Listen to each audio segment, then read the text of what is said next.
tenemos que verlas y nada más resaltar los puntos importantes. Es que por favor no os vayas a tratar de leer totalmente las transparencias. Resúmenes, haz una síntesis de cada una. Ok. Bueno,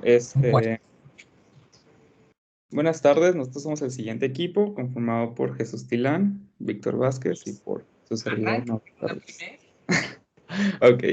Bueno, vamos a empezar con Ascaris y tricocéfalos, empezando con Ascaris, que pues va a ser la helmintiasis, así como epidemiología, la más prevalente en humanos.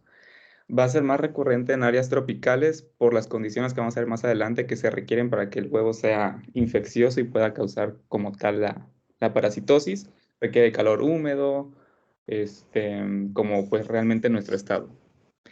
Se va a dar en cualquier edad, como se mencionaba, cualquier parasitosis se puede dar en cualquier edad, pero pues va a ser más frecuente en preescolares y niños de escolaridad temprana.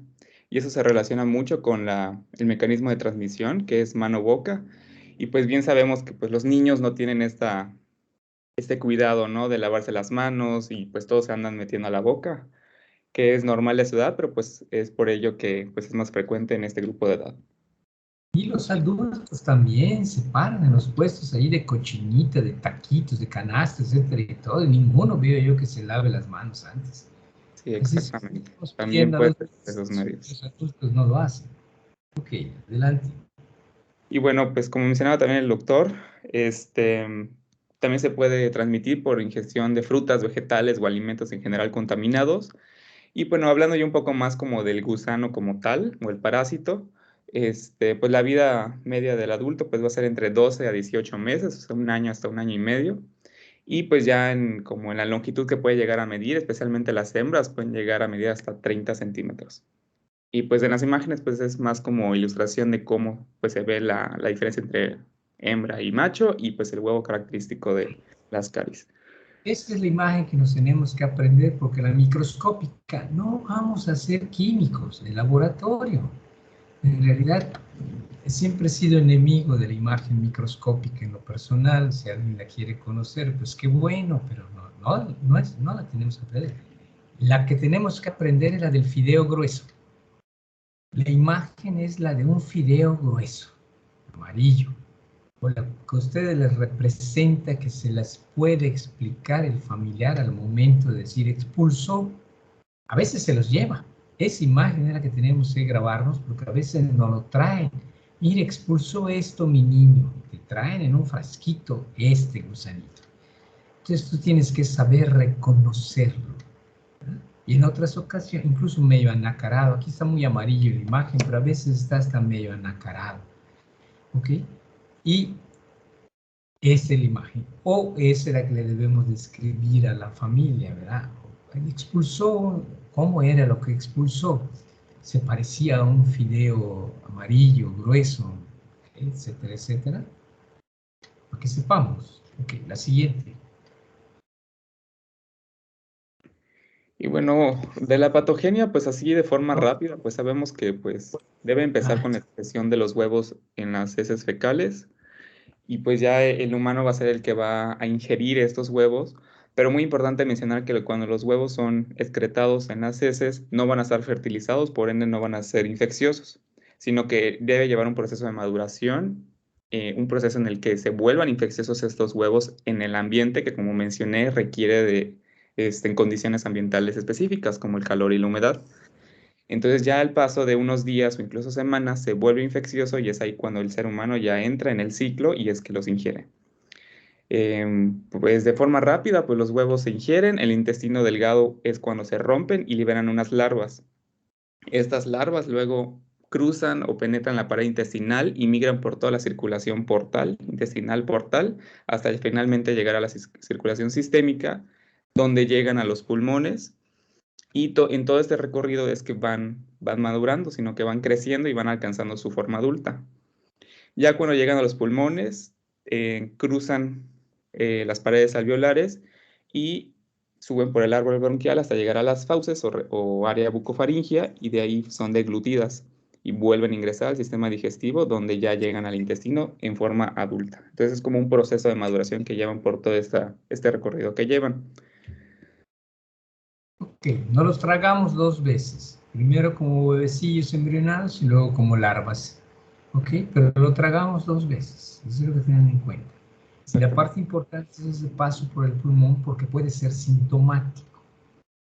Tener en cuenta eso, el paso por el pulmón puede ser sintomático, ¿ok? Y confundirse con otro tipo de patologías o entrar dentro del diagnóstico diferencial de las patologías pulmonares. Siguiente, por favor. Y bueno, ya hablando un poco más como de las manifestaciones clínicas, pues la intensidad del cuadro clínico va a depender, pues en general de la infección, de la gravedad que haya de la infección y de los órganos afectados. Muy importante de los órganos afectados porque como mencionaba el doctor y como mencioné también, pues el paso de toda la maduración y proceso de que cumple este parásito, pues realmente pasa por varios sistemas, órganos como el pulmón y pues finalmente el intestino, que es donde le va a estar la fase adulta. Entonces, por ende, se pueden encontrar síntomas tanto respiratorios como intestinales. También mencionar que la mayoría de los casos van a ser asintomáticos. Se requiere de una cantidad pues muy elevada de parásitos para que causen realmente el cuadro clínico.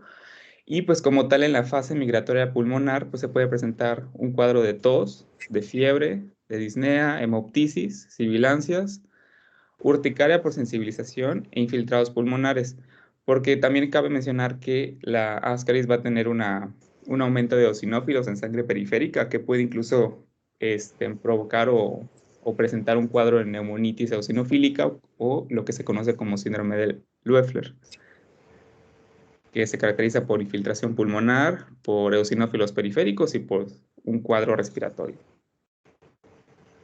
Y pues la fase intestinal, como ya mencioné, generalmente son asintomáticos, pero en dado caso que se lleguen a presentar, puede presentarse cierta diarrea, una diarrea leve intermitente, o sea, no es una diarrea, pues como hemos visto anteriormente.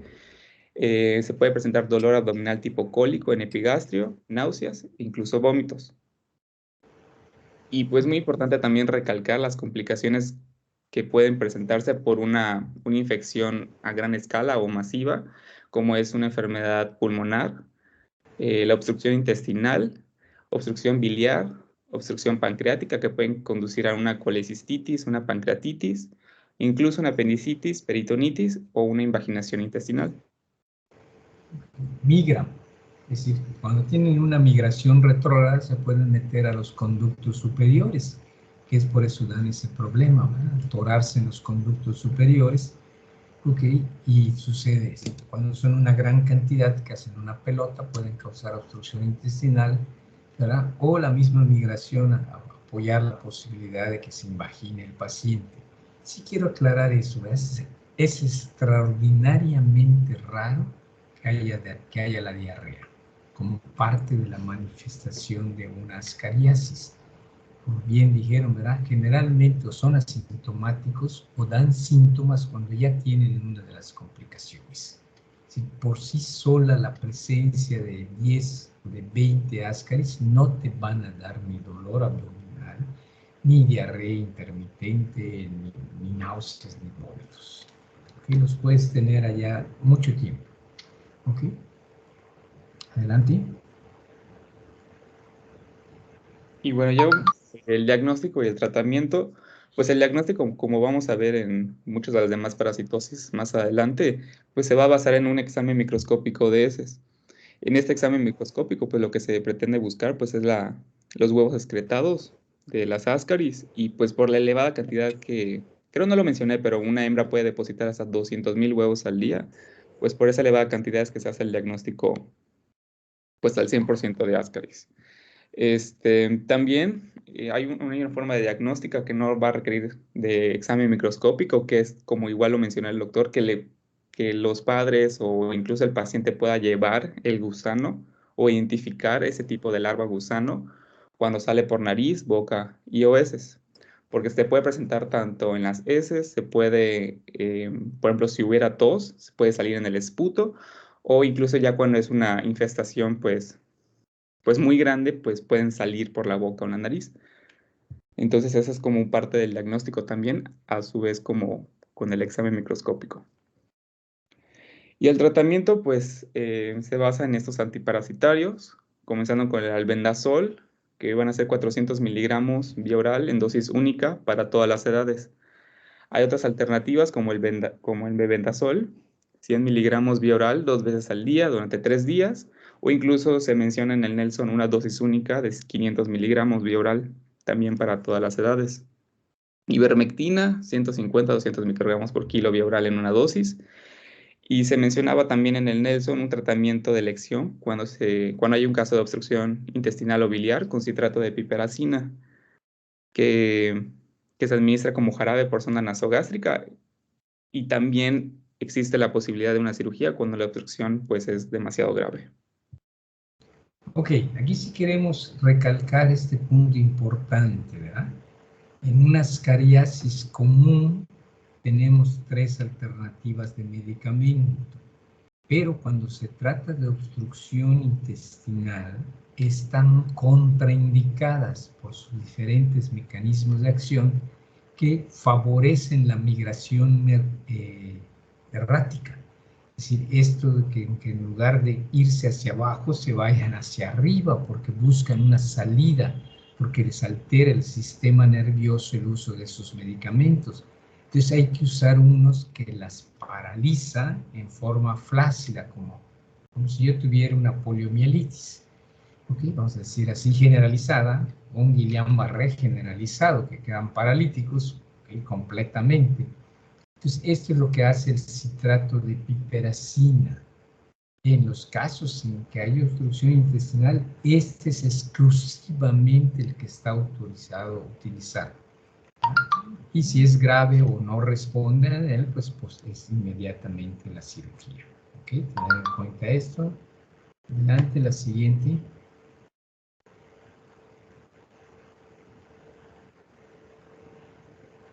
Pero ese es de usted, doctor. Ok, nada más algunas consideraciones. Recordar esto, que para ser infectantes tienen que estar en tierra por 2 o 3 semanas. Por ello es requisito que exista la fuente, que es la defecación al aire libre. No dan diarrea, como digo, más que extraordinariamente, ¿verdad? Por lo que cuando un niño en el área rural tiene diarrea líquida o no líquida, no son los ascaris los causantes, aunque tengan una ascariasis, como ya vimos en los casos, ¿verdad? Yo puedo tener ascaris, pero estos ahí están y no me están dando problema. Tengo que tener un montón para que me den problema, y es más frecuente que nos den una obstrucción, una invaginación, ok, a que nos den un cuadro diarreico que confunda las otras etiologías de la diarrea. Tomar en cuenta, un copropancreascópico positivo es que tengo ascaris. 3 copropancreascópicos negativos para que en un 95% de probabilidad yo pueda decir que mi paciente no tiene ascaris. De ahí que para decidir no dar tratamiento, tengo que tener 3 negativos. Para decidir dar tratamiento, me basta 1 positivo. ¿Okay? No 3 positivos. Incluso por cuestión económica, yo le digo a mis pacientes de esa manera, ¿verdad? Haga su primer copro.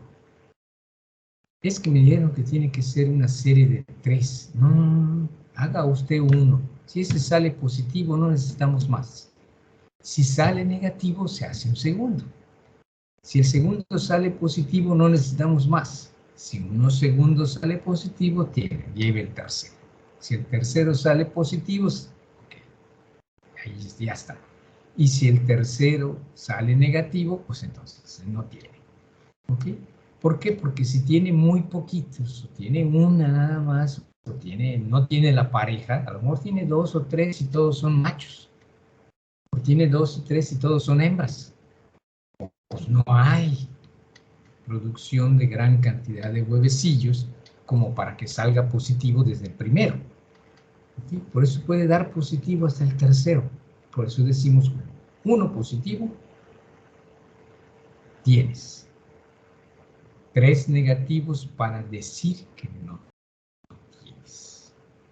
Entonces la mayoría pues dice, pues en lugar de que haga yo 3 análisis, que me sale más barato, si alguien googlea cuánto cuesta en genéricos un albendazol, un frasquito de albendazol, pues sale mucho más económico darle al albendazol sin hacerle ningún análisis. Ok, se van sobre seguro. Ok, la siguiente, por favor. Ya están googleando el costo del albendazol en genéricos. La pregunta es, pregunta abierta. Comenzamos con las preguntas abiertas. Ustedes se agarran lista. Fue de última hora, yo no tengo la lista, ya tengo la lista a la mano. ¿Dar albendazol cada 6 meses previene las cariasis? Haré rápido. Yo creo que no necesariamente previene, no la previene, sino que, pues si tienes, te lo va a quitar, si no lo tienes, no lo previene. Es correcto, Jare. Lo digo porque si ustedes checan la cartilla nacional de vacunación, el carnet de inmunizaciones, dice que se deben desparasitar cada 6 meses para prevenir la parasitosis, ¿verdad? Probablemente la terminología es la inadecuada, ¿verdad? Porque como dices bien, ¿verdad? No lo previene, elimina los que yo tenga en ese momento. Si tengo, pues los va a eliminar porque ya vimos que basta una sola dosis para eliminarlos, el número que yo tenga. ¿Okay? Como bien cualquiera de los que utilicemos, basta una sola dosis. El más utilizado es este que estamos googleando, el albendazol. Estamos googleando y alguien tiene el precio. Le da el siguiente clic. Fernanda, díganos. Revisé varios precios y hay unos de 20 y otros de hasta 38 pesos. Así es, entonces sale más barato, ¿ok? Nos va a costar mínimo 50 pesos el comprar estetoscópico. Si me van a hacer 3, pues, dáselo, como decimos. Ok, ¿cuánto tiempo tarda en ser eliminado del intestino el albendazol? Lo pueden googlear.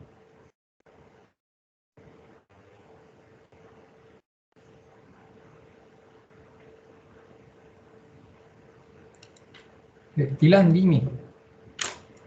Aproximadamente 8 horas. Así es decir, si algo queda en el intestino del albendazol, porque se absorbe muy poquita cantidad, no se absorbe una gran cantidad, porque es utilizada actúa a nivel de la luz intestinal, principalmente, ¿verdad? Casi exclusivamente podemos decir, y entonces es eliminada. Y si no es eliminado, entonces no previene, porque si al día siguiente el niño juega en la tierra contaminada y se lleva la mano a la boca, o se empieza a adquirir, que tiene que dar toda la vuelta para que los tenga en intestino y que esa vuelta se lleva, ¿cuánto tiempo? ¿Cuánto tiempo se lleva de que lo ingiero yo a que ya que crezca adulto en el intestino? Pues en ese tiempo voy a volver a tenerlos. ¿Okay? Siguiente clic.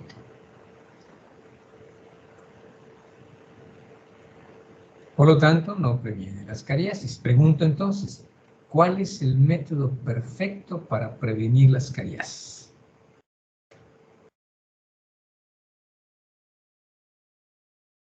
Héctor Enrique.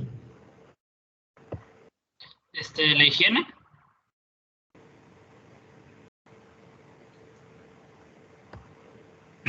Si yo le digo, tiene usted que tener higiene a una paciente, ¿cómo crees que reaccione? Mauricio, ¿tú qué ibas a decir? Lo mismo. Los demás subieron muy rápido su mano. Alexa. Señalar la importancia del lavado de manos antes de comer y después de comer y antes y después de ir al baño, y también lavar los alimentos, los vegetales que se consumen. Okay. Esas son las verdaderas medidas de higiene que tenemos que insistir. Ok, las decimos que ya nos habían dicho. Los niños se llevan la mano frecuentemente a la boca sin habérsela lavado antes. Y los adultos, si van a un restaurante fino, de repente se lavan las manos antes de comer. La importante es la antes de comer, antes de llevarse nada a la boca. Y la segunda es correcta, ¿verdad? Es la de los vegetales, sobre todo los vegetales que son tubérculos, como la papa, la zanahoria, los rábanos, la lechuga, etcétera, porque están en contacto, son hortalizas que están en contacto continuo con la tierra. Y algunos, en algunos lugares, incluso se abona con fecales, es un abono adecuado.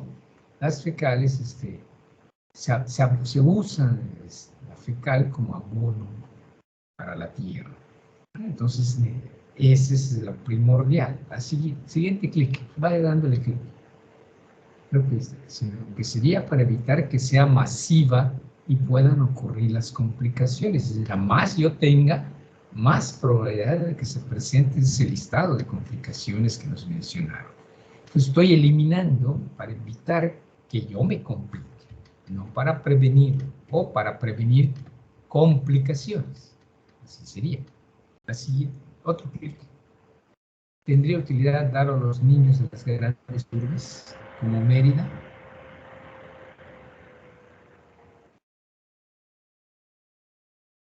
Pregunta abierta.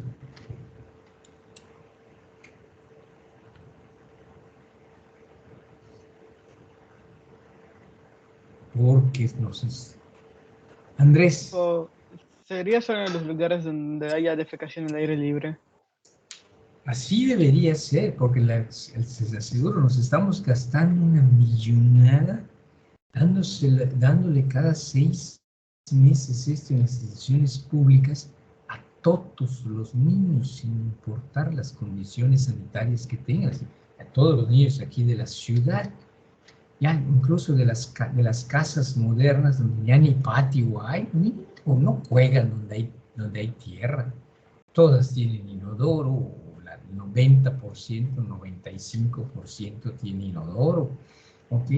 Entonces no hay la defecación al aire libre, no hay tierra para estar jugando, ¿ok? Sino que todo es asfalto, concreto, etcétera, etcétera. Entonces, la verdad es que le ponemos en duda, ya dijimos que nosotros cuestionamos muchas cosas, ¿verdad? Ponemos en duda la utilidad de estarse gastando millonadas dentro, o sea, y además, para dicha de las farmacéuticas, siempre le dicen que el tratamiento tiene que ser familiar.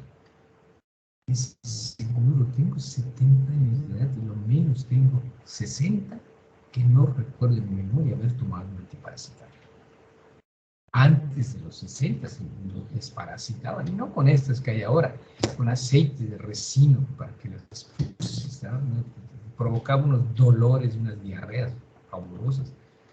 Y lo que para que ese es el que recuerdo yo, pues era el mío. Pero desde los 10 años yo no me viene a la memoria absolutamente que me haya desparasitado ninguna vez. Porque a partir de los 10 años viví en ciudad. Pues nació en mí, ya teníamos baño, tenía hecho un baño en la casa, etcétera, etcétera, etcétera. ¿Ok? Entonces, no. Ok, siguiente clic. Solamente no. ¿Ok? Como bien mencionaron, en las zonas donde la defecación sea al aire libre, ahí sí, adelante, continúen. Siguiente. Y bueno, siguiendo con tricocéfalos o la tricuriasis, pues es causado por Trichuris trichuria y es un parásito en forma de látigo. Es frecuente en comunidades rurales o con suelos contaminados con heces humanas y o animales, y sobre todo se ha mencionado también como cuando usan esta mezcla de heces como fertilizante. La mayor tasa de infección se va a producir en niños de 5 a 15 años y la infección comienza después de ingerir huevos envenenados por varios mecanismos, principalmente cuando es directo de las manos, como ya vimos anteriormente, la transmisión mano-boca, también por los alimentos, bebidas, o incluso existe la transmisión indirecta por medio de las moscas u otros insectos. Un poco más sobre el parásito, pues el adulto puede vivir hasta 2 años y pues tras 1 a 3 meses la hembra adulta puede poner hasta 20,000 huevos. Ok, ver la imagen, ¿verdad? Así se ve. Aquí sí fue un egoísta, Mauricio, porque no nos puso la longitud de la lombriz, no nos puso la longitud del tricocéfalo. Ok, entonces es pequeño, la diferencia, ¿verdad? Es una lombriz enana, si así le quieren, la quieren mnemotecnizar, o sea, como mnemotécnico, que la voy a ver como vi la lombriz grande, pero la voy a ver en pequeñito, ¿verdad? De 3 a 6 centímetros, ¿ok? Muy pequeñita. Ok, adelante. Y bueno, de la patogenia, pues igual comienza como en Ascaris, pues desde la ingestión, bueno, más bien de la excreción de los huevos por medio de las heces, en donde en el suelo es igual que los huevos van a empezar esta maduración para que puedan ser infectantes, en donde empieza una división hasta formar un embrión del parásito. Ya cuando ya adquiere el embrión el huevo, es cuando se ingiere más bien, y es que ya es infectante, y es cuando ya llega al intestino delgado del humano, y es ahí donde se libera la larva.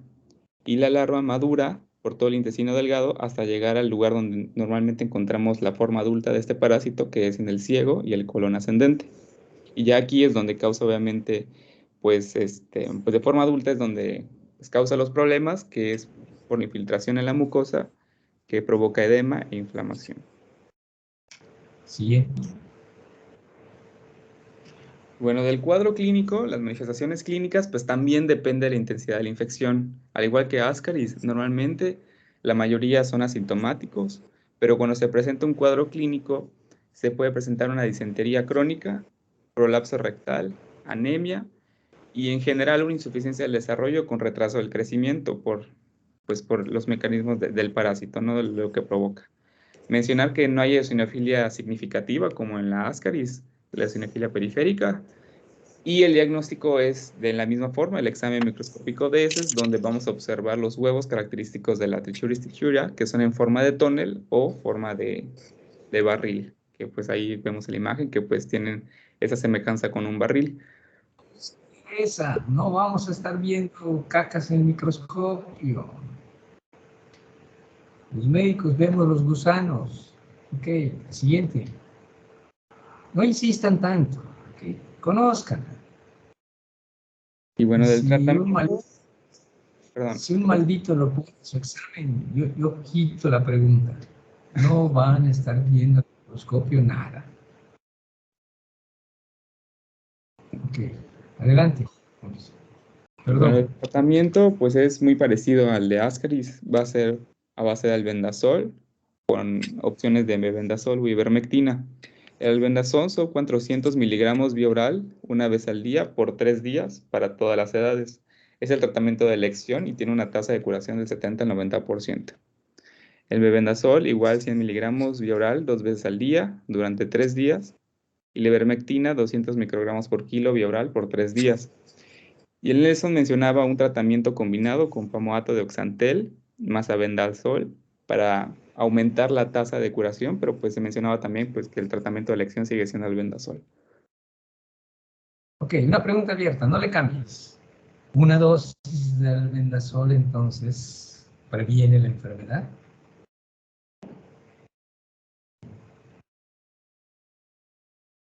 Pregunta abierta. ¿Una dosis de albendazol previene la enfermedad? Andrés. No, porque el tratamiento debe darse 3 días. No tiene nada que ver. No solamente no la previene, sino no sirve para tratarla. En el Ascaris decíamos que no previene, pero elimina todos los que tengo. Pero aquí para eliminar todos los que tengo, no me sirve una dosis. Tiene que ser cualquiera que yo use 3 días.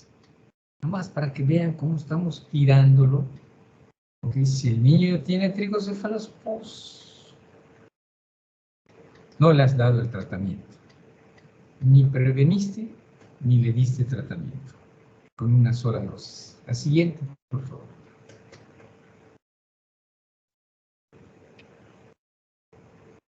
¿Preguntas sobre estas dos? ¿Alguien tiene alguna pregunta?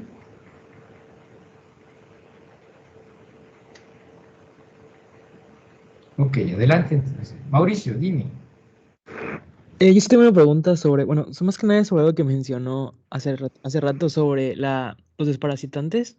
O sea, no es necesario desparasitarse de cada 6 meses, de que en cualquier niño. O sea, no es como que ¿Dónde necesario. vive? ¿Dónde En vive? ciudad, ajá, no. ¿Tiene síntomas? Necesito desparasitarlo. No tiene síntomas, averiguo sus condiciones. ¿Ok? Tiene la posibilidad de tener estas dos, es decir, que juegue en tierra, ¿ok? No sean las verduras, sobre todo las, como decíamos, las de hortaliza, la familia. Tendría que interrogar sobre las razones por las cuales un niño que tiene servicio sanitario, casa de concreto, su calle está asfaltada, ¿ok? Y que juega en el parque, en los juegos infantiles del parque, juega en las canchas de la escuela, etcétera, etcétera, etcétera. ¿Dónde las va a agarrar? Okay. Entonces, ese no tiene síntomas, adelante, todos. No los tiene. Está preocupado los papás que le hagan su serie de 3. Si sale negativo, porque le voy a dar tratamiento. Si sale positivo, pues se lo doy, aunque no tenga ninguna característica. Pues, solo tengo 2 maneras de sospechar la posibilidad de que lo tenga. A través de que presente síntomas, ¿okay? O a través que reúna todas las condiciones para adquirir el parásito, ¿okay? Aunque no tenga síntomas, porque al principio todos son asintomáticos, ¿okay? Y la única otra posibilidad de comprobarlo es con el estudio. 1 positivo o 3 negativos, para decir que no tiene. No hay más. No hay más. Es como todo mi conocimiento, insisto, lo voy a aplicar en mis pacientes. Toda esa información que tengo, ¿cómo lo voy a hacer a la hora de atender a los pacientes? Es esto. ¿Tiene síntomas? Doy tratamiento. ¿Ok? ¿Tiene espectroscópico positivo? Doy tratamiento. ¿Okay? Con uno que tenga positivo. No tiene síntomas, tiene factores condicionantes para que pueda adquirir la parasitosis, sí. No tiene síntomas, ok. Tengo que pedir el estudio, ok, para saber si tiene o no tiene. No tiene los factores, no tiene síntomas, no tiene los factores. O solo la intranquilidad de los papás me haría pedirle un estudio. Si no, yo diría, no. ¿Tiene usted temor? Desparasítelo. No tiene. Yo no tengo ningún temor, doctor. Yo le creo a usted, ok. Vamos a ver cómo están los siguientes 6 meses. Si pasará 1 año, pasarán 2 años, o pasarán 3 años, y en el momento en el cual se sospeche la probabilidad o se compruebe a través de un colposcópico, dale tratamiento. Ok, doctor. Gracias.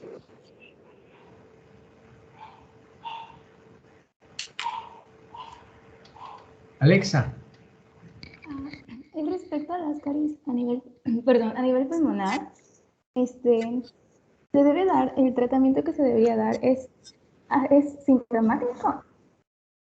Y si no se debe dar el error, Perdón, ¿me escucha? Muy poquito y no muy claro. Es sobre el ascaris a nivel pulmonar. Si el tratamiento... No. A nivel de pulmón no funciona. Solo funciona a nivel de la luz intestinal. ¿Okay? Los parásitos parasitarios solo funcionan, los que estamos trabajando ahorita solo funcionan a nivel de la luz intestinal y lo tiene que deglutir el microbio. Las larvas no lo degluten. ¿ok? Entonces, no funcionan los antiparasitarios a nivel pulmonar. A nivel pulmonar es sintomático exclusivamente y tengo que esperarme a que caiga el intestino. Lo que sucede es que, ¿por qué sí se da el antiparasitario? Porque si tengo en el pulmón, seguro tengo algunos en el intestino. Te quito los del intestino, los del pulmón tengo que esperar a que lleguen al intestino. Entonces, mandar un examen de heces sí sería útil para sospechar. Claro que sí. Para saber si tienen intestino es el examen de heces. Para saber si tienen pulmón, pues no le vamos a estar haciendo biopsias de pulmones a esos niños. Ni a los adultos. A nadie que tenga síndrome de Leffler le vamos a hacer biopsia de pulmón. ¿Ok? Vuelve a hacer lo mismo. ¿Cómo voy a hacer para sospechar la posibilidad de un síndrome de Leffler? ¿Ok? Veo sus condiciones de higiene. Veo si hay defecación al aire libre. Tengo que conocer dónde juega el niño, el entorno del niño, si tiene contacto en tierra. Los papás lavan las verduras porque necesitas el contacto con tierra. ¿Okay? El contacto con tierra o que yo lo haya transportado con la tierra. ¿Okay? Entonces, si ese niño juega en tierra, se puede llevar la mano a la boca. Si no juega en tierra, no hay defecación al aire libre, solo puede ser a través de las verduras. ¿Okay? No hay otra, a través de los alimentos contaminados. Entonces, ¿cómo tratan los alimentos en la casa? No, pues tenemos todos los cuidados de todo. Okay. Y no se las damos crudas. Si me dicen que se las dan a todos cocidas, no puede tener. ¿Ok? El rábano sé que no se da, no lo da cocido. Lo lavamos aquí muy bien, hasta se usa aquí el micronine, no sé. ¿Ok? Me lo como crudo. ¿Ok? El rábano se come crudo. ¿Ok? Pero la zanahoria, los conejos se la comen cruda. De repente puede que alguien la coma cruda, pero si no, alguien la preparé, la hirvieron, la pelaron. La lechuga se lava muy bien, es decir, tiene que ser a través de un alimento contaminado. ¿Okay? Como decimos, los microbios no vuelan. Pero como los humanos tampoco volamos, y sin embargo nos podemos transportar de un lado a otro, como subiéndonos un avión. ¿Cuál es el avión de los parásitos? A ver, ¿quién me diga?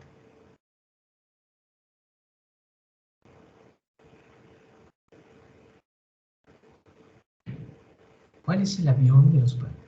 Víctor, dinos. El aire y las heces fecales. No, hombre. Los huevecillos no se los lleva el aire. Mónica. Los alimentos. No, los alimentos es la estación. Es el aeropuerto. ¿Quién es el avión? Edwin. Podría ser la mano. De estación a estación. Ok. Andrés. ¿Sería la Tierra?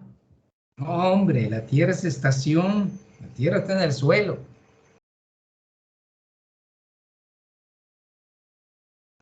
Yo acepto la mano, pero ¿cuál es el avión? Que se posa en las heces y se sube el microbio y agarra el avión. Aret. Las moscas. Así es. Ok. Claro, si son niños de ciudad, nunca han visto las popós con moscas pegadas en los patios. Son niños de ciudad. Niñas de ciudad. Ok, pero ahí se posan las moscas. Luego están revoloteando por todo. Ahí está el avión. Se subió a su avión, las patitas se separan en los alimentos. Sí son los alimentos, pero los alimentos contaminados. Pero el alimento es una estación y yo me lo llevo a la boca. ¿Okay? Pero el avión, esas son las moscas. Ok. Pero tiene que haber poco, pues tiene que haber defecación al aire libre para que para que el avión, esa es la estación es la popó. Ok, se pega la mosca y luego suban y les llevo a otro lugar. Los no vuelan, los parásitos no vuelan. Tienen que hacer a través de un transporte. El transporte aéreo es la mosca. ¿Okay? Transporte terrestre es el humano con sus manos. Es correcto. El transporte es el alimento, ¿okay?, que yo me llevo a la boca. Ok. Así, todo lo que oigan, como se los explico, es así se los explico a mis pacientes, porque así se lo entienden todos perfectamente bien. Acuérdense que es un entrenamiento que tiene uno que llevar a la par el aprendizaje en la terminología científica, como está en los libros, y el entrenamiento en el lenguaje, cómo se lo voy a explicar a mis pacientes para que a ellos les sea completamente claro y entonces puedan tomar las medidas adecuadas. ¿Okay? Adelante, Alejandro. Bueno, ahorita seguimos con la parte de amibas y yardia. Sí, le pasa a la siguiente, por favor. Bueno, de manera general, la amebiasis es una infección parasitaria intestinal causada por la especie de entamoeba. Estas infectan o colonizan hasta el 10% de la población mundial y se da principalmente en áreas de recursos limitados. Estos, como les comenté, parasitan la luz gastrointestinal y pueden causar pocos síntomas o secuelas. Son endémicas en África, el sudeste de Asia y el Mediterráneo oriental. Sin embargo, se ha visto en todo el mundo, por lo que pues no es meramente endémica de esa parte. Las vías de infección pues tienden a ser los alimentos o bebidas contaminadas con quistes de la entamoeba, las aguas sin tratar y los alimentos infectados que se transportan a las ciudades y que generalmente las personas consumen. Siguiente, por favor. La etiología de esta enfermedad se da principalmente por 4 especies de entamoeba. La dispar, que es la más prevalente y no causa enfermedad sintomática. La Moshkovsky es la que produce diarrea en lactantes y generalmente igual es asintomática. La histolítica es la especie más patógena y es la que generalmente se encuentra en México. Causa un espectro de enfermedades y tiende a ser invasora en un 4 a 10% de las personas que son infectadas con este parásito. Y la última, pues no hay estudios que muestren la patogenicidad, así que la más importante en este caso es la histolítica. Siguiente, por favor. Ahora bien, la forma en la que podemos encontrar este tipo de parásito puede ser en forma de quiste o trofozoito. En la forma de quiste es la forma infectante. Cuando es no maduro tiene un núcleo y cuando está maduro son 2. Son duros y es importante recalcar que los quistes pueden sobrevivir en suministros de agua clorada, a las concentraciones de ácidos gastros y a temperaturas menores de 55 grados. Es por eso que la infección por estos parásitos tiende a ser muy común por la gran supervivencia que tienen en el medio externo. Ya la forma del trofozoito es la que se encarga de producir las manifestaciones clínicas y es la que se encuentra en la pared o la luz del colon. Tiene un tamaño aproximado de 12 a 20 micras y se puede multiplicar con rapidez dentro del intestino. Siguiente, por favor.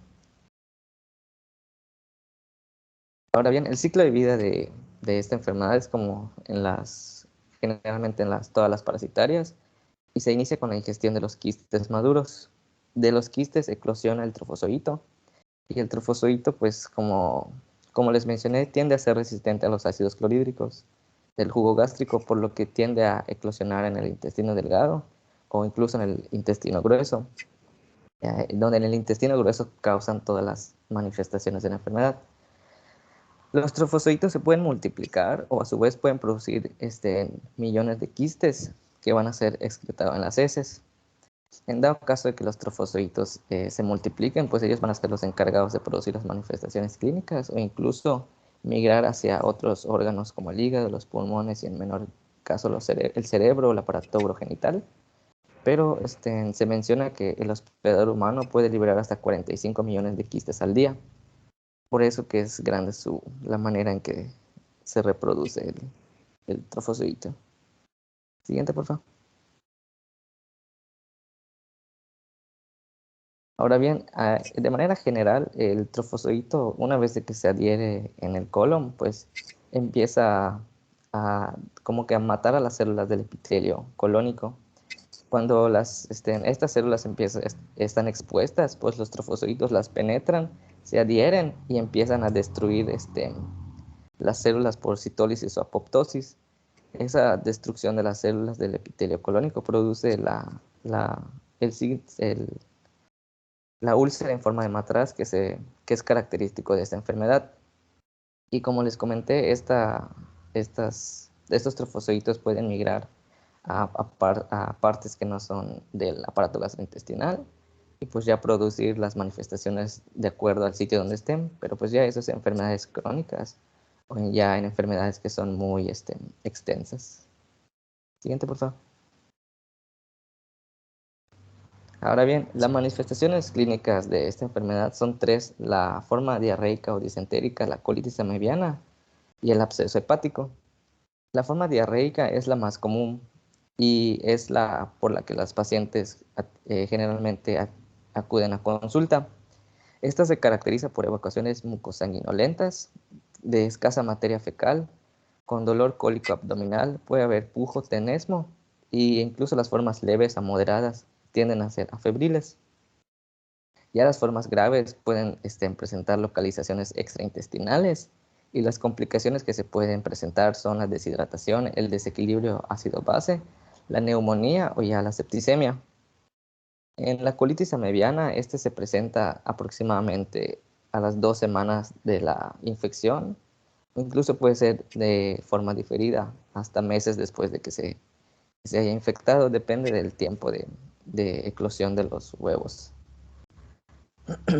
Tiende a generar un inicio gradual de dolor abdominal tipo cólico, se produce un aumento de deposiciones hasta de 6 a 8 por día, y únicamente hay fiebre en solo 1/3 de los pacientes, no es tan común también. La principal incidencia se da en niños de 1 a 5 años y pues las complicaciones, al igual que en la forma disentérica, puede ser la deshidratación o el desequilibrio electrolítico. Siguiente, por favor.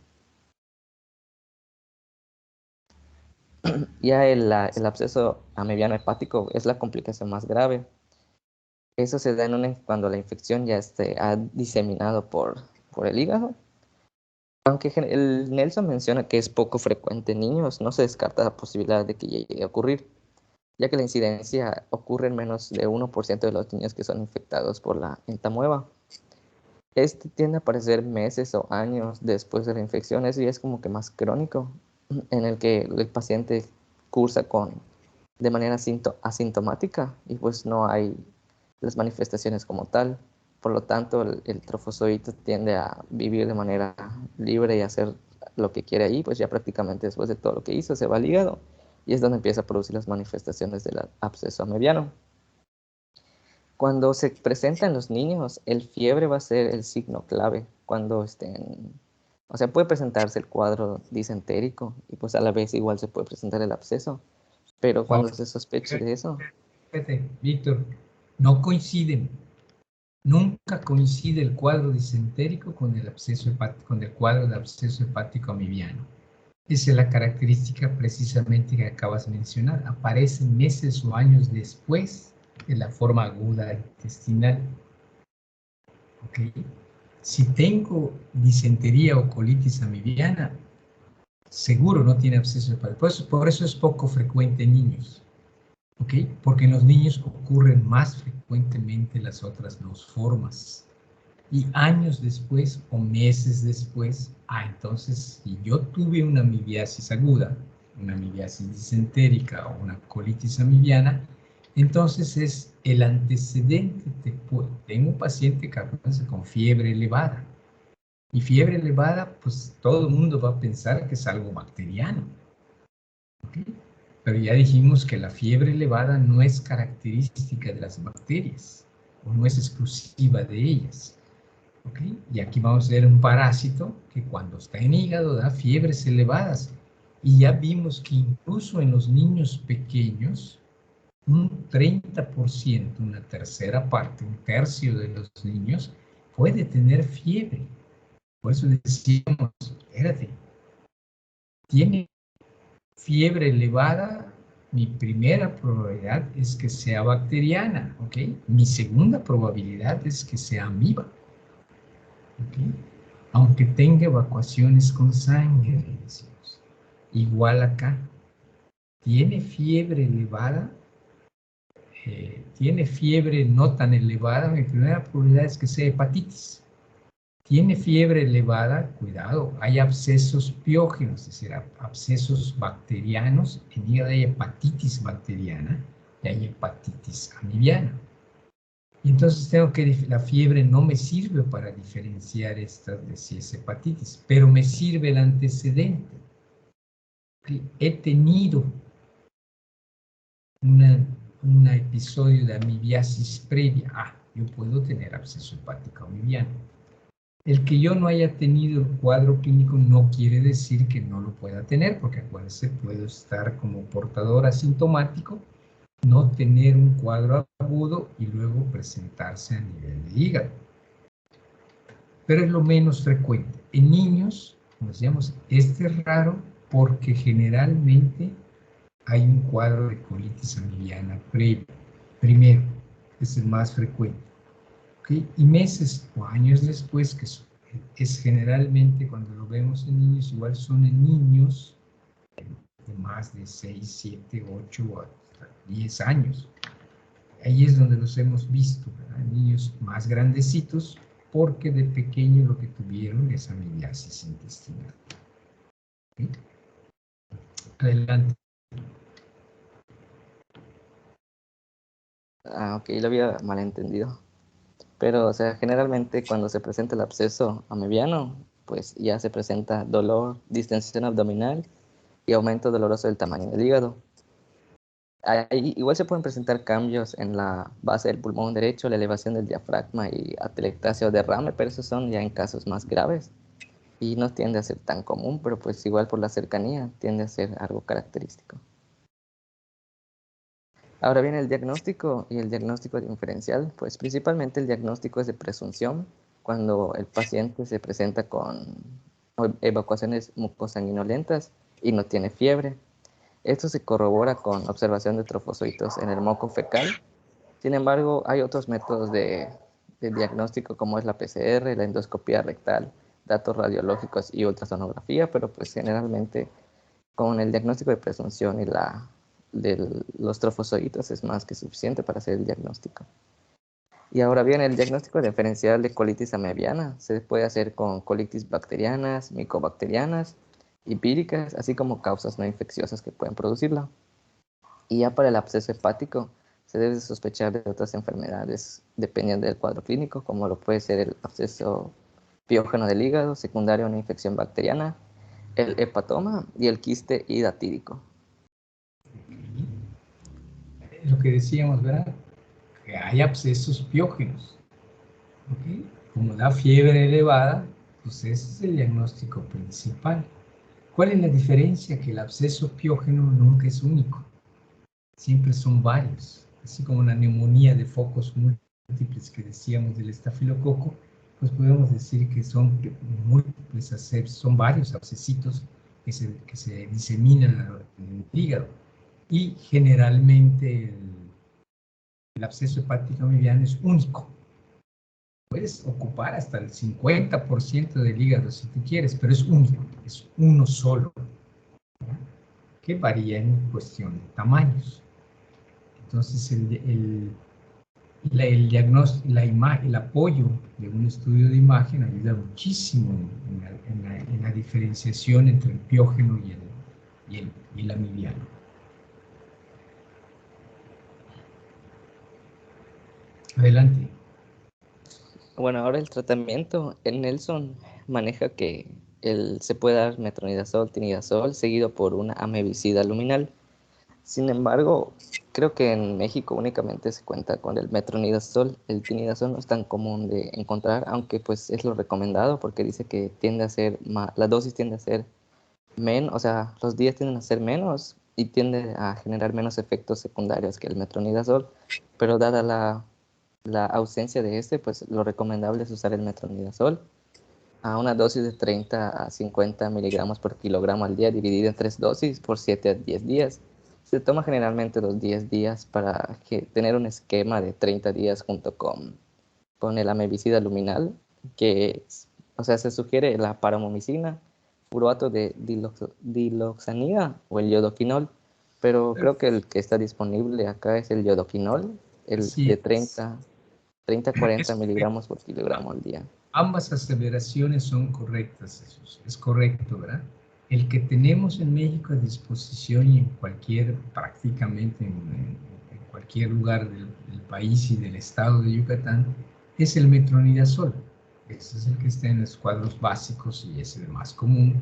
Y en genérico, pues es el más económico, si ustedes quieren, se puede adquirir a un costo muy bajo. Ok, el metronidazol, de tal manera que en México podemos decir que es el de primera elección, aunque en otros lugares el de primera elección es el tinidazol y el metronidazol es la otra alternativa. Aquí es al revés, es el metronidazol, bueno, y si alguno tiene el tinidazol, pues ok, lo puede utilizar. Igual pasa con los intraluminales. El que tenemos de uso en México es un derivado del yodoquinol, que es la diyodhidroxiquinoleína, ¿verdad? Que existe desde la época de nuestras abuelitas. De tal manera que hasta la conocen todas las áreas rurales, porque es el único que está a disposición.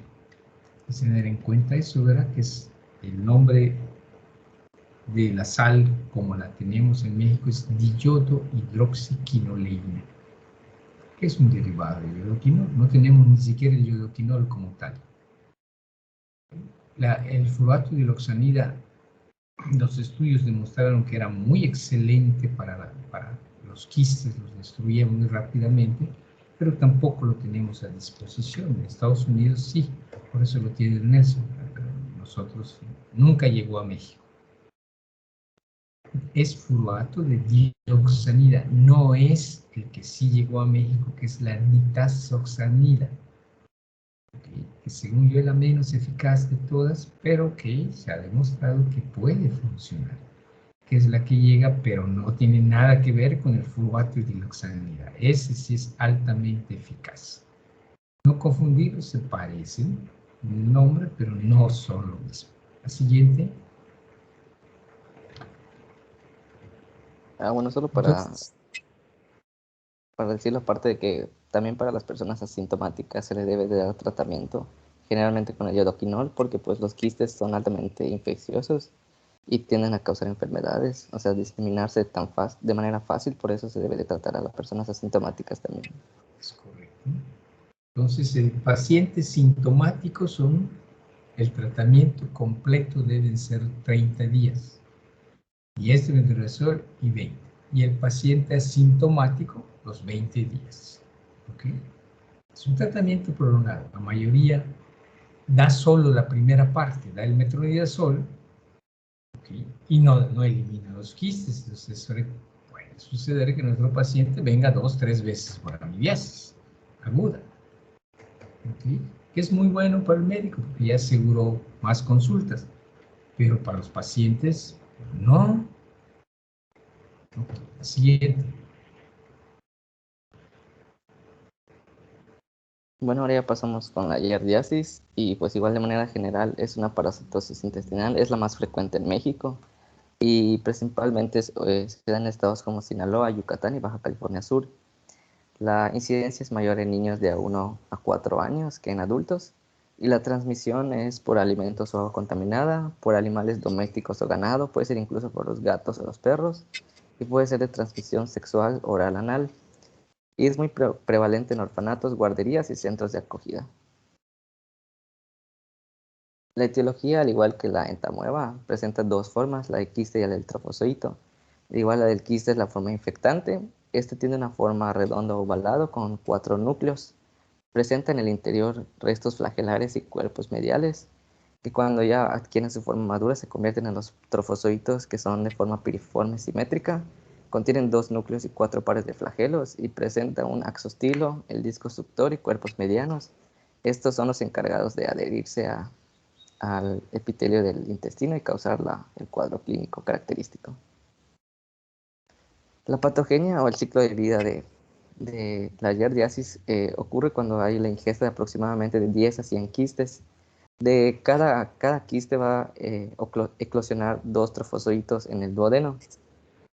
Estos se van a unir al borde del cepillo del epitelio intestinal y se van a multiplicar por fisión binaria. Los trofozoitos que no se adhieren pues siguen su camino por el tracto gastrointestinal hasta que son eliminados por las heces. Y antes de que se eliminen tienden a enquistarse para formar los quistes de 4 núcleos y se expulsan. Estos tienden a ser viables en el agua hasta por 2 meses. Y la característica o lo importante de esto es que los quistes son igual muy infectantes y tienden a ser resistentes incluso a la lejía y pueden permanecer viables largos periodos de tiempo tanto en suelo como en aguas, hasta que pueden volver a ser ingeridos junto con los alimentos que han sido contaminados con estos. Las manifestaciones clínicas de la enfermedad ocurren después de un periodo de incubación. Un segundo, Jesús Leandro. Yo les invito a que averigüen con sus familias si ustedes tuvieron episodios de diarrea de niños. Y luego que les digan, si a los que les digan que sí, pregúntenle cuántas veces les dijeron que era giardiasis. Van a ver que ninguna. Según yo, es la parasitosis productora de diarrea menos tomada en cuenta a la hora de tratar a los niños con diarrea. ¿Okay? Aquí se asombran las personas de las veces que yo le he dicho esto es giardia. Se le hace el estudio y se comprueba. ¿Ok? Porque no lo creen, porque jamás han oído de la giardiasis. ¿Okay? Y sus niños ya han tenido varios cuadros de diarrea, de la familia, etc. Entonces, no es tan frecuentemente acudida, todo el mundo le dice. ¿Okay? Entonces, nada más llamamos la atención. Es una de las más frecuentes, según yo, de las productoras de diarrea sin sangre, porque la amiba es la mayor productora de diarrea con sangre en nuestro medio. Adelante, ahora sí, Jesús. Ahora, como les comenté, las manifestaciones ocurren después de un periodo de incubación de unas 2 semanas, aunque pueden aparecer pacientes asintomáticos hasta en el 9.7 o 50% de los casos. Después del periodo de incubación, se produce un curso intermitente o lento. Este se va a caracterizar por diarrea, dolor y distensión abdominal. Se puede producir hinchazón, malestar, flatulencias, náuseas, anorexia y pérdida de peso. Aquí puede no haber la fiebre o puede haber una ligera febrícula, pero no es tan común. Las heces inicialmente tienden a ser profusas y acuosas y luego se tornan grasientas, malolientas y flotantes. Y es importante igual recalcar, como dijo el doctor, que no hay la presencia de moco ni sangre en las evacuaciones. Es lo que lo diferencia de la amebiasis. Y pues incluso se puede alternar con periodos de estreñimiento. Y el mismo cuadro clínico de una mala absorción de nutrientes genera una pérdida de peso, un retraso de crecimiento e incluso en las enfermedades crónicas tiende a producir un deterioro cognitivo, pero eso es en las formas más graves. Y las manifestaciones extraintestinales, pues Nelson menciona que son características de los adultos y no es tan común encontrarlo en los niños. Y pues igual Nelson tiene una tabla con los signos y síntomas, con el síntoma y la frecuencia de aparición en cada uno de estos. Ahora bien, el diagnóstico. No todo está presente en todos. Eso nos indica la tabla. Por eso no es tan fácil establecer la probabilidad diagnóstica, porque no todo está en todos. Y los que más frecuentemente están, nos puede dar cualquier infección intestinal, ¿no?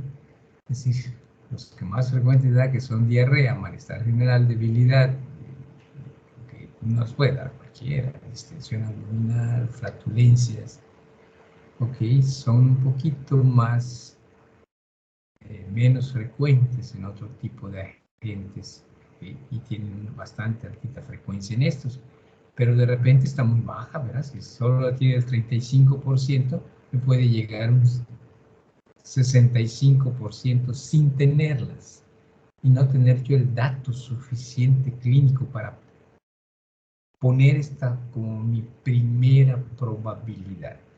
Pues habitualmente la manejamos como algo viral o como una transgresión alimentaria, ¿verdad? Y la persistencia del problema es la que nos obliga a hacer el estudio, ¿okay? Para establecer que esta es puede ser la causal y entonces dar el tratamiento. Algunos puede ser que digan, bueno, doctor, hay que hacer el estudio. Si le damos el tratamiento de una vez, es válido. ¿Okay? Es válido. El familiar está angustiado y ya 2, 3 veces ya le dio, ok, como dicen, descansa un rato y vuelve, descansa un rato y vuelve. Y dice, bueno, tengo que hacer el estudio. Y dice, bueno, le damos de una vez el tratamiento. Por la vuelta de llevar el estudio, la vuelta de recoger el resultado, ok, el pago del estudio puede ser casi el mismo que el pago del medicamento, entonces se hace la prueba terapéutica, le llamamos. En ese momento, pues, se la prueba de acuerdo con la familia, hacer la prueba terapéutica, le vamos a dar el tratamiento, si queda completamente bien, ok, pues ya lo hicimos. Si no queda bien, de todas maneras hay que hacer el estudio. Okay. Porque entonces ya no sé, no fue ese, entonces ¿cuál es? ¿Cuál está dando el problema? Okay. Adelante. Bueno, el diagnóstico igual tiende a ser clínico y pues igual se pueden usar pruebas de apoyo. Cuando es diagnóstico, cuando se presenta lo clínico, es cuando hay niños con diarrea aguda que no es disentérica, que esta diarrea es persistente, intermitente y como les mencioné que se puede alternar con cuadros de estreñimiento. Puede haber la presencia de dolor abdominal crónico e hinchazón y pues el retraso en el crecimiento o la pérdida de peso pues igual se puede presentar, pero pues eso ya depende mucho de tanto de la edad del niño como de otros factores que tienden a enmascararlo. Y pues ya otros métodos pues son la detección de quistes o trofocitos por exámenes de ecoproparasitoscópicos. Estos creo que se toma de 3 muestras, NS o aspirado duodenal. Se recogen 3 muestras para que aumente la rentabilidad de la prueba debido a la eliminación errática de los parásitos en las heces. Igual se pueden usar pruebas como los anticuerpos fluorescentes y ensayos inmunoenzimáticos sobre fase sólida en heces o la detección de antígenos fecal en Giardia lambda en heces, pero pues ya eso igual generalmente se hace cuando ya son transferidos al segundo nivel o cuando son casos especiales en el que se necesita una confirmación específica de la enfermedad. Aquí, basta el quiste para establecer que tiene la probabilidad diagnóstica. Aquí no tiene que ser exclusivamente los trofozoitos como en la amiba. Aquí con los quistes tú ya tienes el diagnóstico. ¿Okay? Igual digo yo, con uno solo positivo basta. Para que yo diga que no es, necesito 3 negativos. La regla de oro sigue permaneciendo. Uno cualquiera positivo lo tiene. ¿Okay? Necesito hacer 3, pero con uno negativo no puedo decir que no tiene. Hay que hacerse el segundo. Si el segundo sale positivo, ya estuvo, ahí te quedaste. No, necesito el tercero. Independientemente de por qué sea escaso, con uno positivo es suficiente. 3 negativos para decir que no tiene. Por esa razón, como es errática, para decir que no tiene, necesito los 3 negativos. La siguiente. Y ya pues el tratamiento necesita una guía de práctica clínica, así que primero les comentaré el del Nelson. Pues igual se menciona el tinidazol y la nitazoxanida, pero pues aquí en el cuadro básico está el metronidazol y es el que la guía de práctica clínica recomienda. Se da de 15 miligramos por kilogramo al día de metronidazol en 3 dosis por 5 a 7 días. Y hay alternativas que se pueden usar igual como el albendazol, la paramomicina y la quinacrina. Y el albendazol es el que más se recomienda. La paramomicina, si no me equivoco, él se lo maneja como en especial para embarazadas porque no produce tantos efectos teratogénicos. Y la quinacrina pues no está comercializada. Así que el albendazol es el recomendado como alternativa y se da de 400 miligramos una vez al día durante 5 días. Ok, aquí la única diferencia es esto. Ah, bueno, tienes el de la GPC. Está bien, presente de la GPC.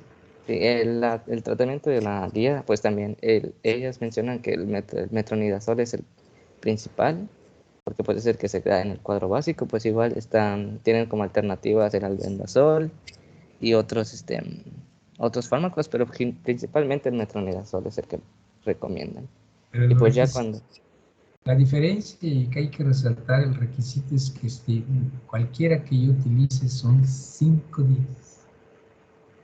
Esa es la diferencia. Si no basta una sola dosis, así es que de tal manera que una dosis de albendazol no evita, ni es preventivo, ni es tratamiento de esta problemática. ¿Okay? Se tiene que dar durante 5 días. La siguiente, nada más resaltar eso. Y pues ya menciona que la referencia segundo o tercer nivel es cuando hay pacientes con resistencia al tratamiento y cuando hay más de 2 cuadros de reinfección para seguimiento, estudio y tratamiento. Bien.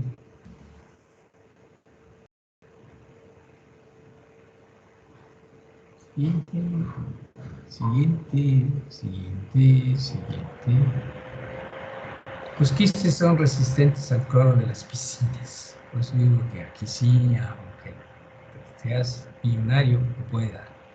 Puede dar clínica aguda o crónica. La aguda es difícil de diferenciar de otras. La crónica es la que da signos fáciles de diferenciar, como gotas de grasa en las heces o en el agua, del inodoro, heces flotantes, etc. Una dosis de albendazol no la previene. El tratamiento con él requiere de darlo por 5 días. La siguiente. Y pues ya la prevención tanto para la mebiasis como para la yardiasis es una correcta higiene tanto en el lavado de manos antes y después de cada comida y pues de ir al baño. Se le recomienda a los padres que no cuenten con agua potable, ya sea que cloren el agua o que la hiervan antes de consumirla para pues matar los quistes que se encuentren en el agua. Y pues como se mencionó, los quistes tienden a ser resistentes al cloro del agua en las piscinas, por lo tanto se les recomienda a los niños que no abran la boca, aunque pues prácticamente es imposible que no lo hagan, pero pues es una manera de prevención. Sacamos el agua de la piscina. Si no tiene Yarre, tiene el Wish de todos los demás. Adelante. Pues ya una correcta alimentación y pues ya lactancia materna. Y sería todo mi parte. Ok, ¿dudas, preguntas? ¿De mí Villardia?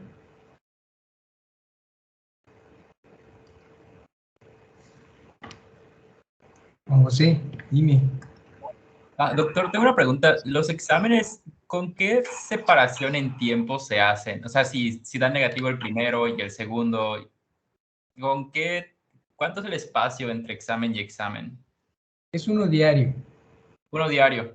Okay. El ideal es uno diario. Y si pasa mucho tiempo, te puede pasar lo mismo con el primero, pues es muy errático. Se recomienda que sean días seguidos. De acuerdo, doctor. Gracias. Doctor, yo tengo una duda sobre el tratamiento de mebiasis. Dijo que son 30 días, entonces se dan los 10 días del metronidazol y luego 20 días de... No amibiasis, en colitis amibiana y en disentería amibiana y en absceso hepático amibiano, es decir, en la que es clínicamente presente cualquiera que sea la forma de presentación, deben ser 10 días de metronidazol, que es para la fase aguda, que es el que destruye trofosocitos, pero no destruye en forma adecuada los quistes. Entonces hay que dar el tratamiento después específico de 20 días del tratamiento de los quistes. Por eso son 30 días. 10 días para el trofozoito y 20 días para los quistes. si así lo quiere uno decir para que le quede, como digo, el mnemotécnico, para que se fije en la memoria. Puedo decir así, 10 días para el tratamiento trofozoítico y 20 días para el quístico. No, estoy asintomático los 20 días del quístico. Porque los que dan la sintomatología, como bien lo mencionaron, son los trofozoitos. Entendido, doctor, gracias. Adelante, Víctor Manuel, arráncate. Tenemos que terminar hoy. Bueno, buenas tardes. Vamos a hablar ahora de la oxidrosis. Primero, ¿cuál sería la definición de la oxidrosis? La oxidrosis se puede definir como una infección parasitaria provocada por la Enterobius vermicalis. Este agente, de manera microscópica, se puede encontrar, como se encuentra en la imagen de arriba.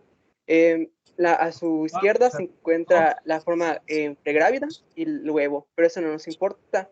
La que nos importa está en medio, donde se puede ver una manta, donde están los gusanitos, que pueden mirar hasta 1 centímetro y que lo puede referir la madre del paciente.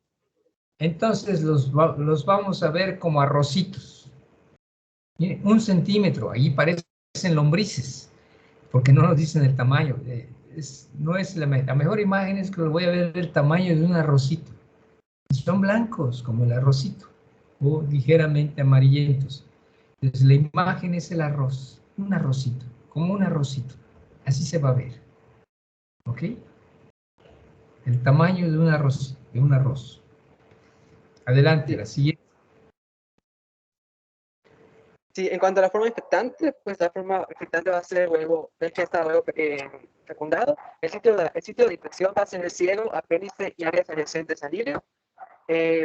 Dentro de la epidemiología, dentro del contagio igual se sabe que los que el medio de contagio va a ser el vía fecal oral, pero igual puede haber infección por transmisión directa y autoinoculación por contagio de personas que comparten la cama con la persona infectada, infección por aerotransporte, pero es siempre relacionada a lo mismo, o sea que la persona tarde o temprano termina por ingerir partes de los huevos inoculados y pues termina por infectar. Y pues la retroinfección sería cuando los huevos eclosionan en la ropa interior y pues dado que la zona anal pues es un poco caliente o adecuada para pues la supervivencia de este animal, pues va a regresar a su sitio de afección. En cuanto a la epidemiología ya, pues se van a ver afectados niños entre 5 y 14 años, de todas las edades y niveles socioeconómicos, en quienes van a pertenecer a alguna institución donde hay más niños o más que nada en familias donde hay muchos niños. Es donde puede haber más que nada este tipo de contagios. El único esperado es el ser humano y pues va a prevalecer en sitios en condición de hacinamiento o falta de higiene. En cuanto a la patogenia manifestaciones clínicas, pues se sabe que la migración de la hembra grávida durante la noche a la región perianal y perineal va a ser necesaria para que esta pueda reproducir sus huevos. Esto va a hacer que pues en esta región, al depositar sus huevos, a las siguientes 6 horas, estas sean ya viables. Y esto va a permanecer así hasta durante 20 días aproximadamente. Después, cuando eclosionan y maduran, van a llegar hasta adultas en el día 36 a 53 aproximadamente.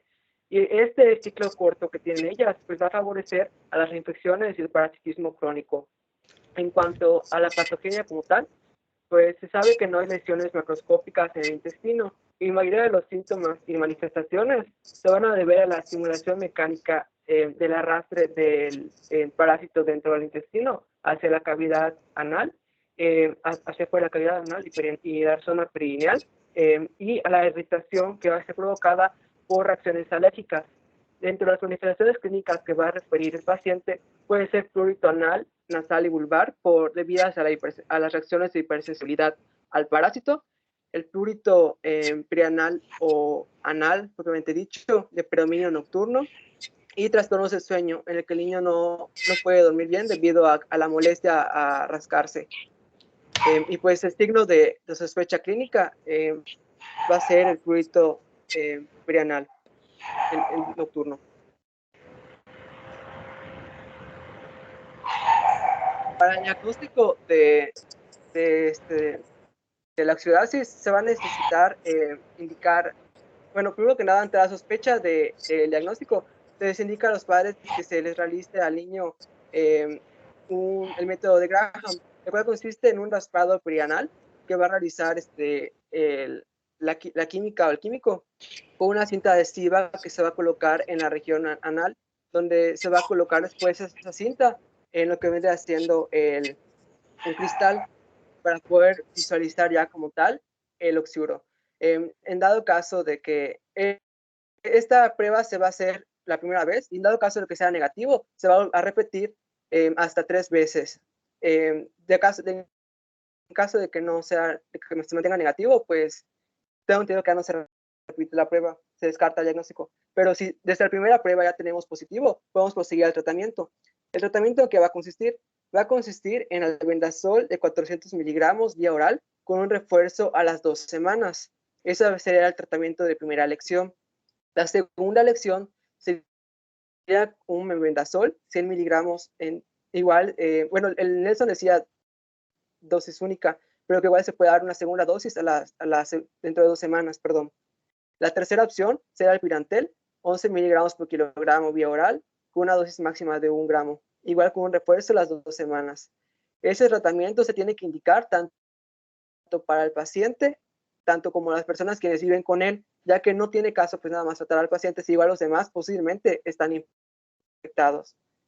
Y en casos de infección persistente, pues se puede dar 4 a 6 dosis espaciadas cada 2 semanas. En cuanto a la prevención, pues como ya se había dicho, para prevenir la reinfección en el paciente, se debe de tratar igual a los miembros de la familia y a las personas cercanas. Y se deben estar atentos, y en general, pues tengo entendido que se tienen que lavar la ropa, los sobrecamas y todo en donde está en contacto el paciente, sobre todo durante los días en los que está con el tratamiento. Esto es para pues evitar que haya una reinfección. Igual pues se tiene que favorecer el uso el correcto lavado de manos, sobre todo de las cosas que puede estar tocando el paciente o en general los miembros de la familia.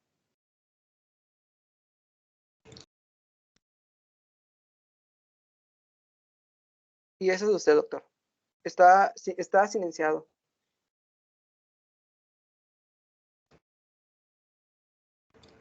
Perdón, sí. Ok, acuérdense, este no requiere de estar en tierra para ser infectante. En los niños pequeños puede no haber el signo del rascado, sino lo que hay es alteraciones del sueño, ¿ok? O irritabilidad durante la noche, bandazos en la cuna, etcétera, etcétera. Muchos giros en la cuna. En niños mayores, el signo es el rascado anal. Recalcamos, el tratamiento completo requiere de 2 dosis, la inicial y a las 2 semanas otra dosis. Ese es el tratamiento completo. Además que debe ser familiar y se debe lavar y desinfectar la ropa de dormir, ropas, hamacos, sábanas de la noche del tratamiento y de la noche siguiente.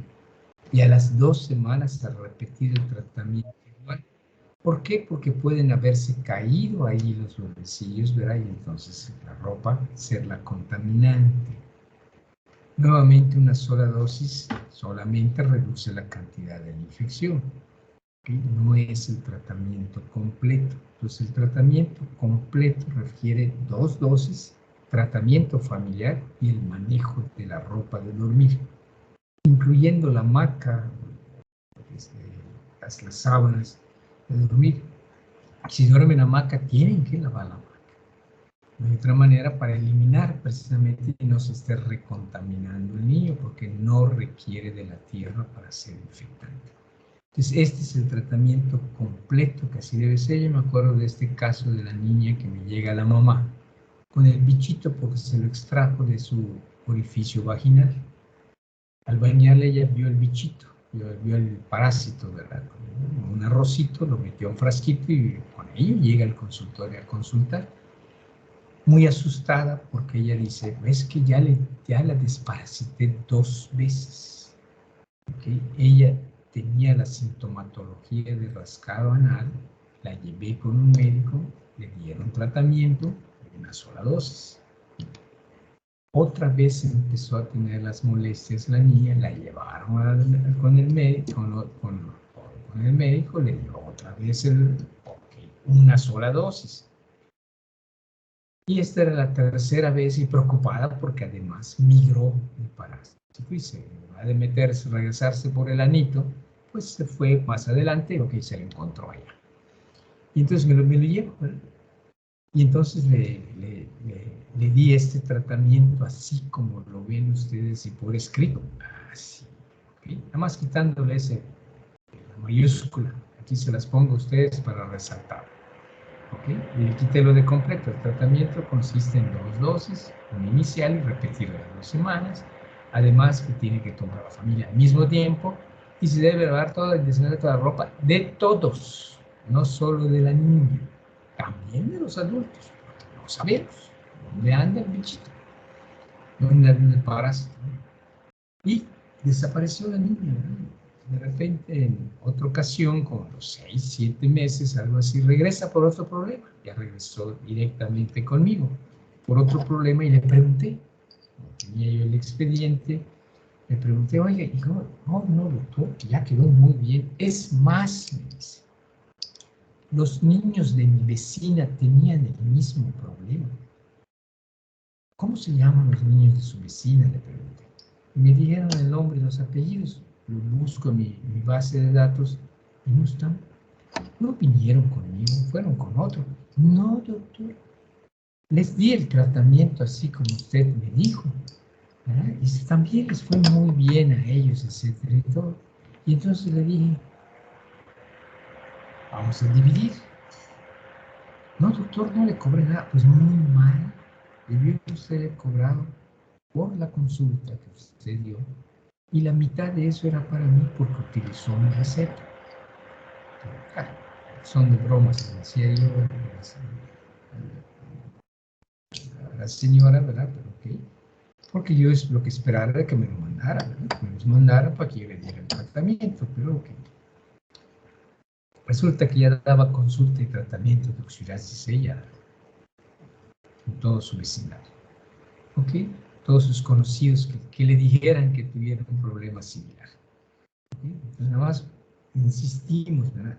El tratamiento completo es todo esto. Una parte es farmacológica y otra es no farmacológica. Ok, la siguiente. Bien, ahora vamos a hablar de la cisticercosis.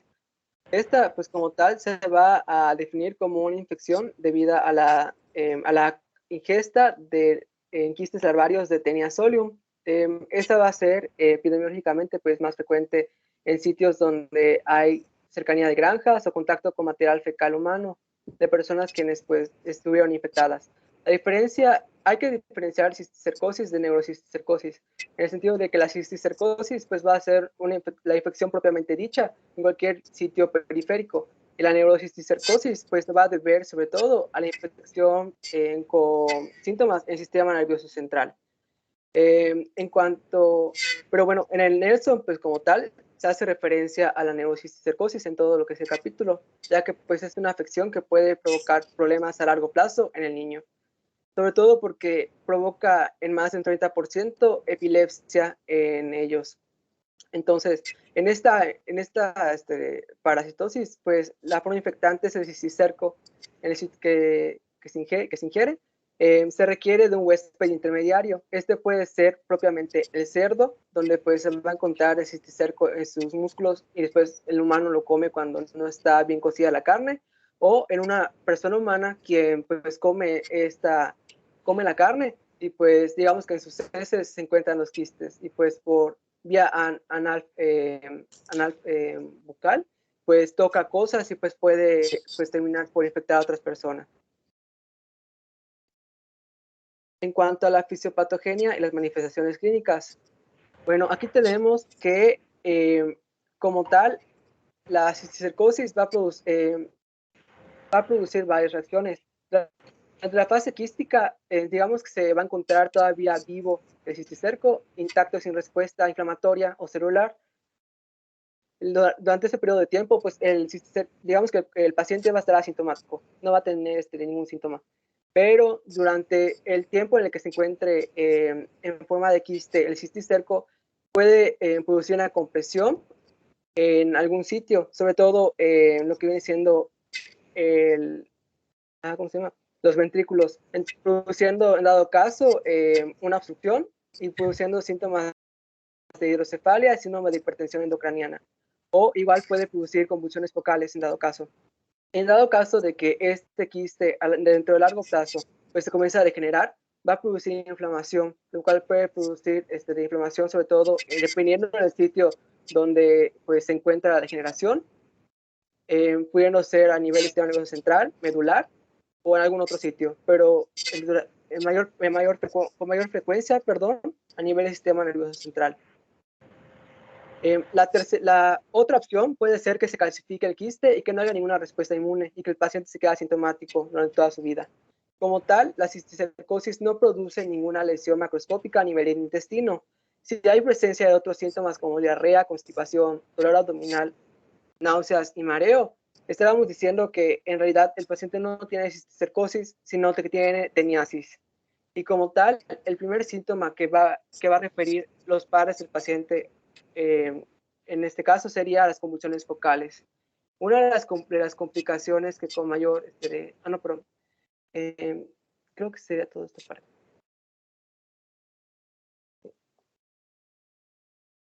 Aquí está. Bueno, la cisticercosis se tiene que clasificar según su ubicación. Entonces tenemos que por su ubicación puede ser de 4 tipos. La primera sería la parenquimatosa, de la cual pues, se va a caracterizar por convulsiones focales o convulsiones aisladas o epilepsia de repetición con deficiencias conectivas leves y cuya resolución a veces puede ser espontánea, pero de manera muy prolongada. El segundo tipo puede ser intraventricular, el cual ocurre en el 20% de los casos, se asocia a hidrocefalia obstructiva y aumento de la presión intracraneal sin signos localizadores. La tercer tipo, la subaracnoidea, es infrecuente en niños, pero se encuentra asociada a aracnoiditis bacilar, signos de irritación meningia, hidrocefalia comunicante, infarto cerebral o enfermedad medular, con radiculitis o mielitis transversa como complicaciones. Y es de mal pronóstico. El tratamiento para esta pues, es totalmente agresivo, ya que necesita antiparasitarios, antiinflamatorios e intervención quirúrgica, lo cual veremos más adelante. Y el último tipo es la ocular, en la cual el paciente va a referir disminución de la agudeza visual, amaurosis, y el tratamiento debe ser quirúrgico. Aquí podemos ver a nuestra derecha las imágenes de cómo se ve cada uno. En la primera imagen podemos ver los quistes del cisticerco a nivel del parénquima cerebral. La segunda imagen no se ve tan bien, pero hay una X que señala la ocupación de lo que viene siendo la salida del tercer ventrículo por un cisticerco. En la tercera imagen se puede ver la afección del espacio subaracnoideo por parte de igual un cisticerco que se ha señalado con la flechita. Y en la parte de abajo se puede ver el cisticerco en el ojo del niño. En cuanto al diagnóstico, para el diagnóstico, pues se necesita reunir los antecedentes en cuanto a clínica de convulsiones o hidrocefalia, con antecedentes de residencia en una zona endémica o haber estado en contacto con un cuidador de la zona endémica, con ausencia de signos o síntomas de otras enfermedades, como puede ser fiebre o inflamación de los ganglios inflamados. Y en diagnóstico, igual esta imagen, estudios de imagen. El estándar de oro para la cisticercosis sería la resonancia magnética craneal y la tomografía computarizada.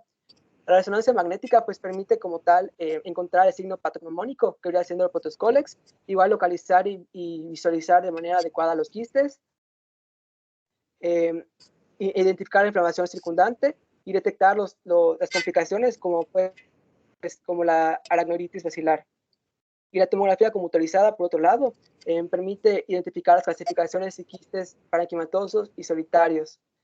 La radiografía simple no se recomienda como del todo, según investigué, porque nada más puede identificar los estados de calcificación en el músculo o en el cerebro. Entonces es el último recurso y casi no se utiliza. El diagnóstico de neurocisticercosis como tal se va a confirmar con la clínica, con la identificación de la lesión solitaria del cisticerco, que después se va a ver como una masa redonda menor de 2 centímetros, con ausencia de hallazgos focales y la falta de evidencia de signos de hipertensión intracraniana. Y el diagnóstico diferencial va a ser de un absceso cerebral, granulomas por tuberculomas, infecciones fúngicas o histocitosis de Langerhans, y toxoplasmosis o algunos tumores.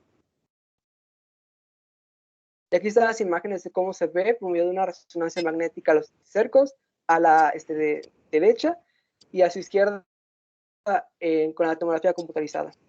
Y por ahora que se me olvidó mencionar, es que igual se puede utilizar la serología, lo que viene siendo los estudios de ELISA, para identificar antígenos de los cisticercos, pero las desventajas que tiene es que es muy específica, entonces no va a poder identificar los estados de clasificación o las lesiones solitarias de cisticercos.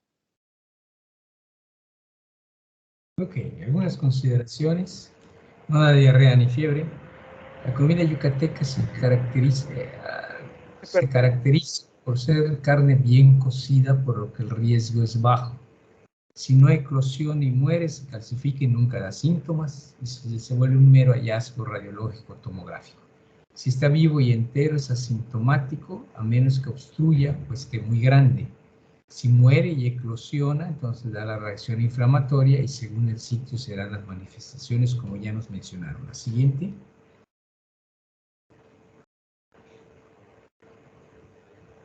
Sí, en cuanto al tratamiento, pues el Nelson menciona que se pueden dar anticonvulsivos en los pacientes quienes pues tengan convulsiones focales. Pero el tratamiento para pues poder erradicar al parásito sería en primera elección albendazol albendazol de 15 miligramos por kilogramo al día, vía oral, 2 dosis al día durante 7 días. Esto sobre todo se va a indicar en las lesiones parenquimatosas únicas.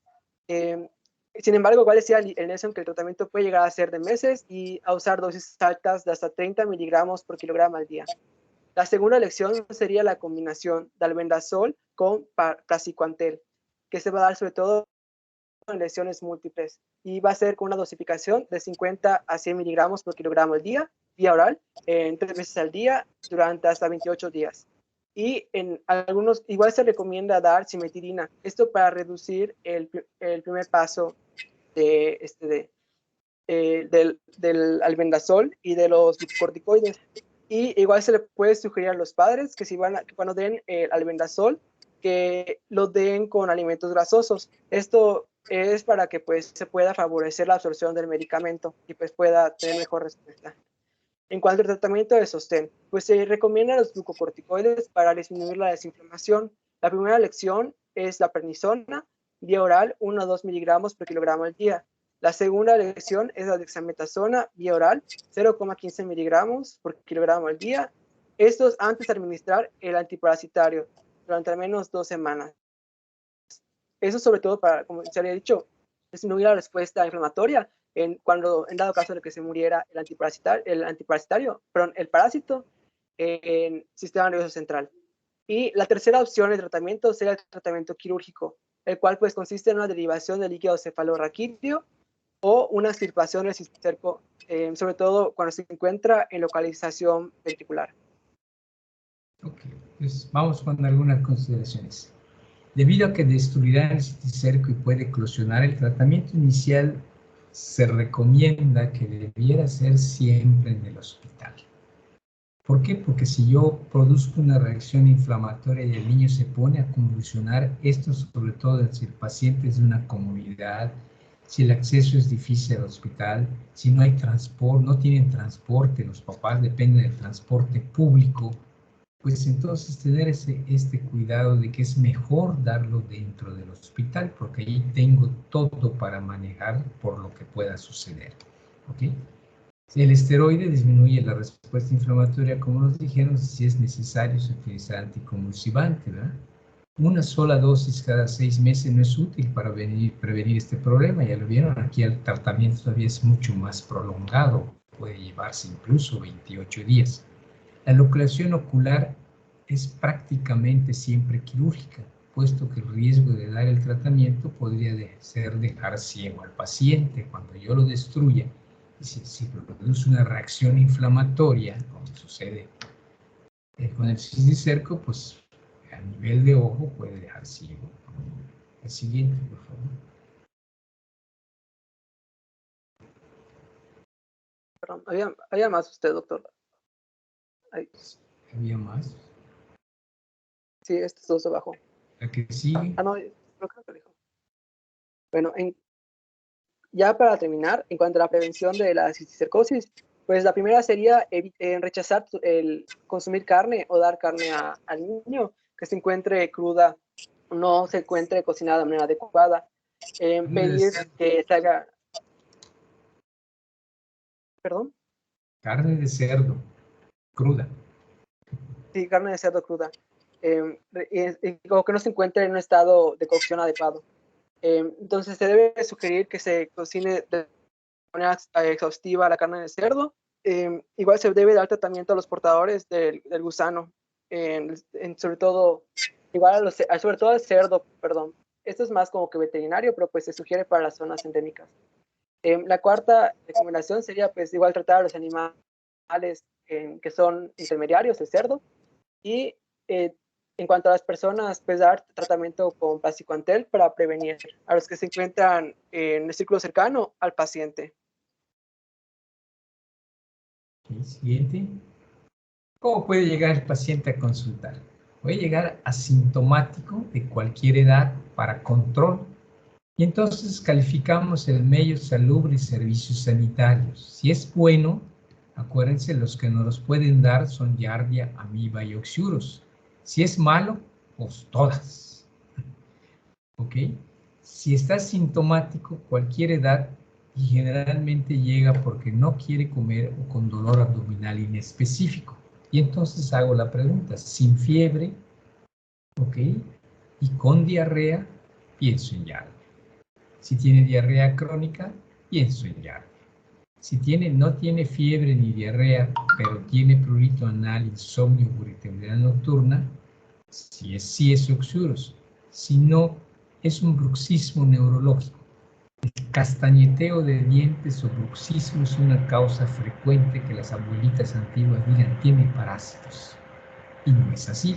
El único que lo puede dar es el Oxyuro, que es el que se acompaña a la sintomatología de bruxismo, de tal manera que si no lo tiene y tiene bruxismo, es neurológico.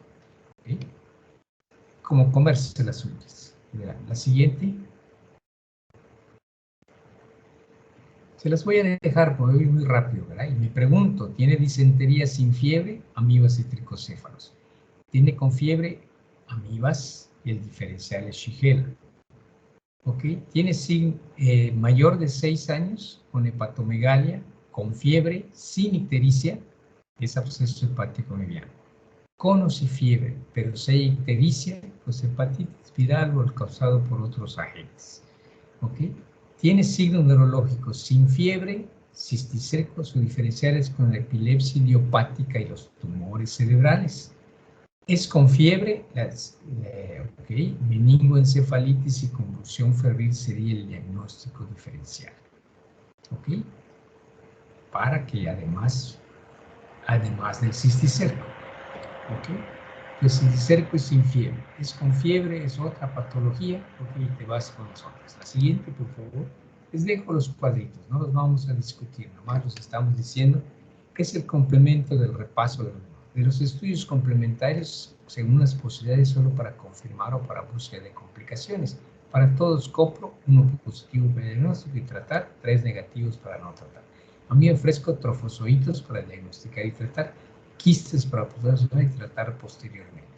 Ultrasonido para absceso hepático mediano y el TAC y o resonancia magnética para cisticerco. La siguiente es un resumen. Okay. ese estudio. ¿Preguntas, dudas?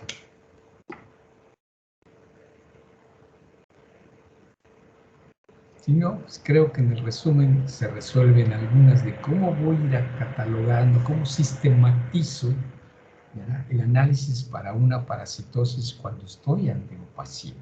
¿Verdad? ¿Qué datos tengo que averiguar? Necesito eso. No basta que tenga solo esto o tenga solo lo otro. Tiene que no tener lo otro por el diagnóstico diferencial. Acuérdense, hemos insistido que siempre hay que hacer un diagnóstico diferencial. Siempre. Porque nos podemos llevar a sorpresa de que sea otra cosa distinta de la primera impresión que nos puede dar. Porque es un niño de área rural, etcétera, pienso que lo primero puede ser una parasitosis, pero te vas a llevar la sorpresa que lo que tiene es otra cosa, y esto te obliga a hacer un diagnóstico diferencial. Si no hay dudas ni preguntas, ok, damos por concluida la clase del día de hoy. Y el lunes ya está programado el examen